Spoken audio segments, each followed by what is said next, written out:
If we want to become a different version of ourselves, if we want to change how we carry ourselves, have different habits and behaviors, change how we show up in social situations, in our love life, in our career, in how we show up for ourselves, then we have to change our self-perception. If you're ready to step into an upgraded version of yourself or shift into a new you that's the version of you that you want to be, then this video is for you. In this video, I'm going to be going over concepts and specific action steps that will help you change your identity. So let's chat identity. Your identity, your self-perception, the narrative that you have about yourself motivates what you do. We are motivated to act in accordance with our identity, with the way that we view ourselves, with the belief that we have about ourselves. So if we're able to shift those, then we can much more easily shift what we do and how we show up in the world. So if you want to be a better version of yourself, if you want to shift out of certain patterns or habits that you have, or if you want to see great change in a certain area of your life, changing your identity and self-perception is really going to help with that. So the question inevitably becomes, well, how do I change my identity? To answer that question, we're going to bring in a little bit of neuroscience, but we're going to keep it real short and sweet here. Know and understand on a deep level that your thoughts are not truth. They are not fact.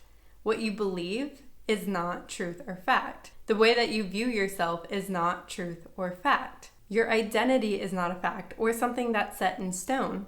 Our identity comes from the way that we've internalized our own experiences, things that we've seen and heard and observed, and ultimately because our identity is made up of our own self-perception, that's something that we can change at any time.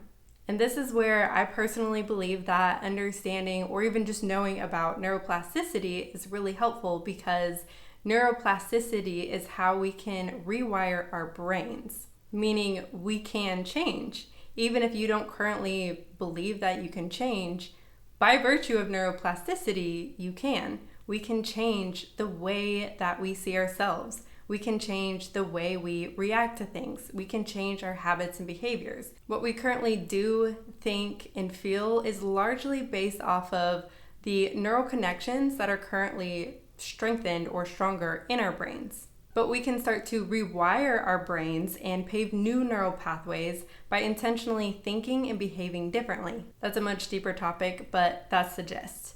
Essentially, understand that you can change. We can rewire our brains to think and behave differently. Now, in order to change your identity or self-perception, you have to believe that you can change. That is a vital key component to all of this. On top of that, you have to be willing to let go of your current identity and who you've been, and be willing to create a new narrative for yourself. Changing our identity can feel really tough because we can be so attached to the beliefs that we've had about ourselves and the way that we view ourselves, even if it's something that we want to change. Brains love what it knows and what it's used to, because brains crave comfort and safety and security and predictability. So because of that, we tend to stay attached to, again, what we know most, what we've believed about ourselves or what we've thought about ourselves for a long period of time. But in understanding that and just understanding that's how the brain works and that's just our brains being human, then we can have awareness of that and notice when we're really holding on to aspects of our identity or our beliefs about ourselves that are not serving who we want to be. To really be able to shift and change our identity, I think it's really helpful to understand the concept on a bigger scale. So understand that identity does not exist in a bubble on its own over here.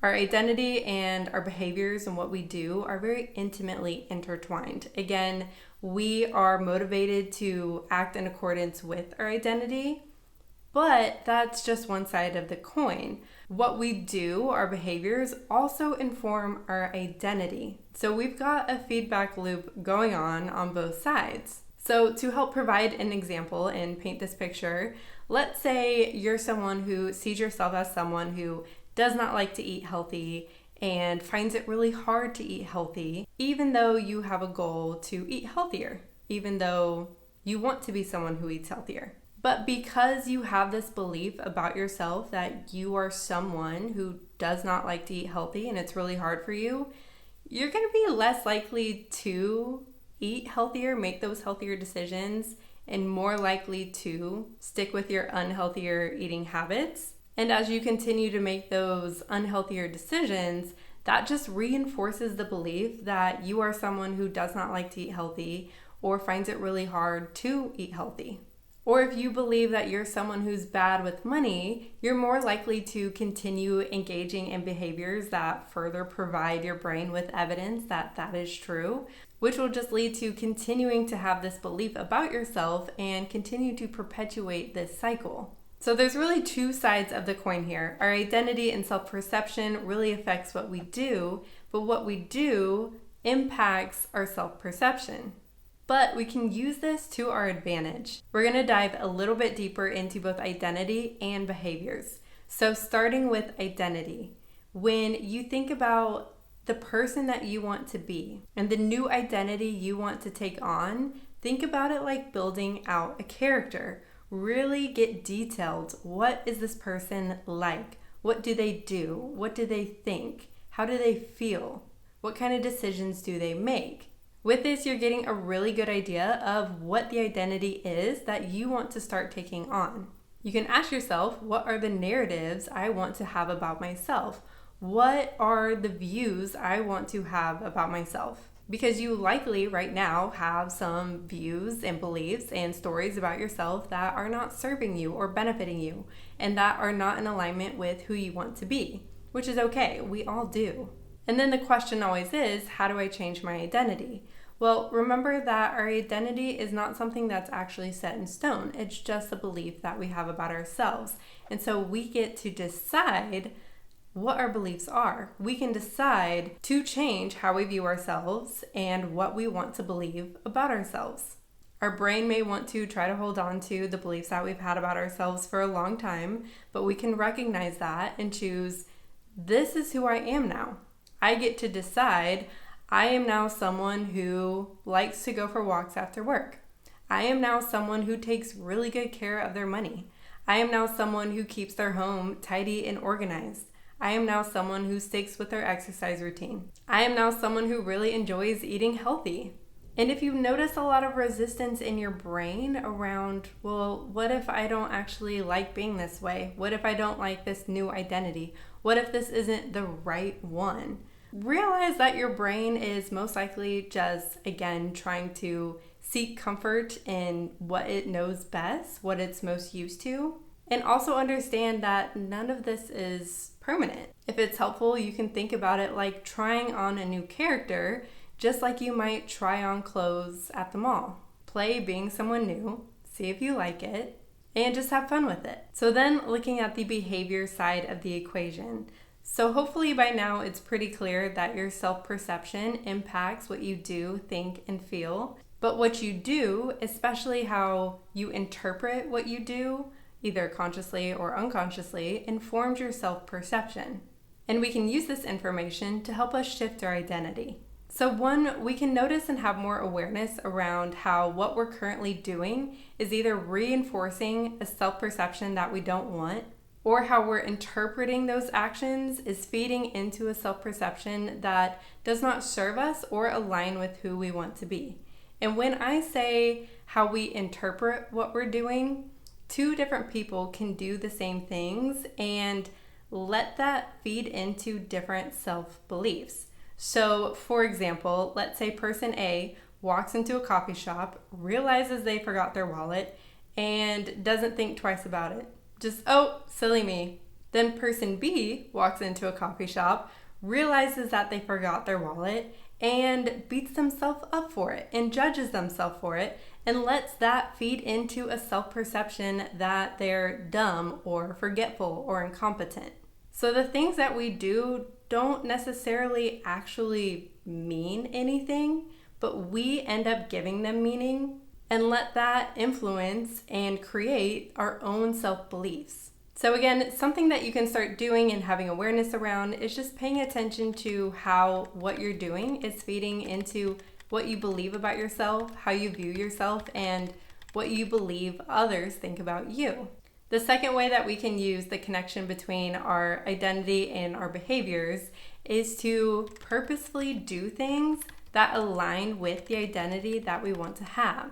You can decide today, this is who I am now, and then purposefully and intentionally do things that reinforce that belief, that reinforce that new identity. Now, just deciding that about yourself or having the intention that you are now going to do X, Y, and Z things does not mean you're always going to follow through with it just because you made that decision. You might, but again, the brain loves what it's used to doing. So you might find yourself reverting back to old beliefs or feelings about yourself or old habits and behaviors. That's okay. You're just human. And when that happens, you can just acknowledge that that's just the brain being the brain, and then go back to holding that new narrative for yourself and doing things that align with that.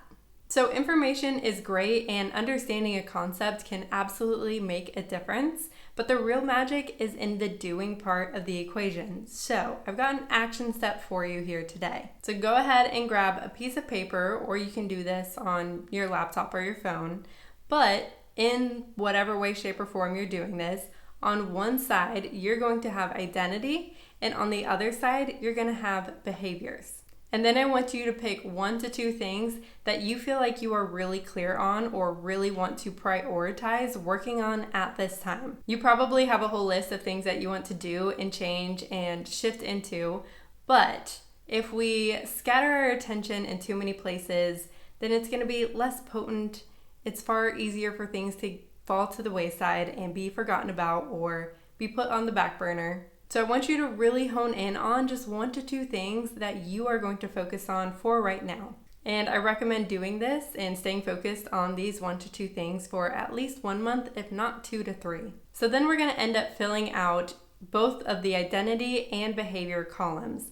Now, whichever one that you start on depends on what you feel more clear on. So if you know that there's a specific habit or behavior that you want to focus on, like sticking with an exercise routine, meal prepping, journaling, something behavioral, then you're going to start under that column, and you can go ahead and just write that out. And then what you're going to do is think about what kind of identity will reinforce those behaviors. So if you want to work on eating healthier meals, then under the identity section, that could look like, I am someone who enjoys eating healthy. I am someone who eats healthy meals. I am someone who eats balanced meals. I am someone who enjoys eating for nourishment. I am someone who feels really good when I take care of myself.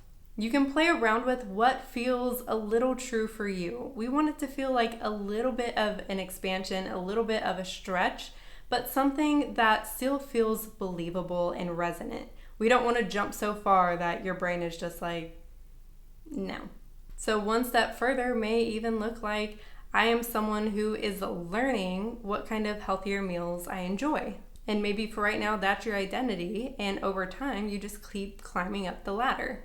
Now, if you're more clear on the identity side of the equation, let's say you know that you want to be someone who feels put together, then think about, okay, what are the things, what specific actions will make me feel like someone who's put together? So for whichever side you're more clear on, that's where you're going to start. And then you're going to go to the other column and write out whatever is going to help reinforce one or the other. And then you want this to be something that you keep top of mind. So I suggest this being something that you look at daily, something that you are very focused on and feel intentional about ingraining into your life right now. With the specific actions, make a plan for actually doing them. Schedule things into your calendar. How are you going to actually fit this into your day or your week? How are you going to follow through with this thing?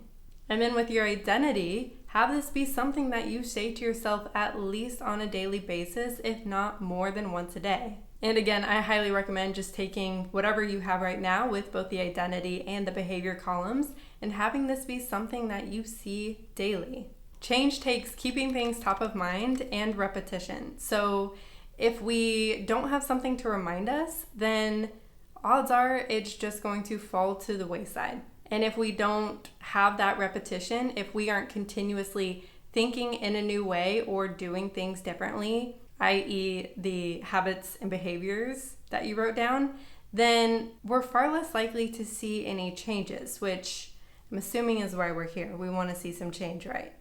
So the sun is clearly going down, and I'm also getting really over my hair just being my hair and doing whatever she wants. But I have one final note. Changing your identity is not a full abandonment of yourself or working to be someone that you're not.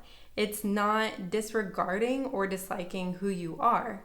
Accept who you are and accept the iteration of you that has been, and understand that there are always a variety of versions of us. You are just walking into a new chapter or iteration of you, one that is more aligned with who you really want to be, who you want to be in your heart and in your gut, an empowered version of you who shows up as a great version of yourself for you and for everyone around you. I really personally believe that the more we can all show up as better versions of ourselves, we will all just continue to create greater and greater ripple effects on everyone around us and hopefully society at large. So take this action step I gave you and go do it today and start putting it into action. Do it for yourself and do it for everyone around you. Thank you so much for watching this video. Leave a comment on what you're working on or who you're stepping into becoming. If you enjoyed this video or got something out of it, it is always super helpful when you subscribe or like or share it with someone. Thanks so much for watching, and I will see you in the next video.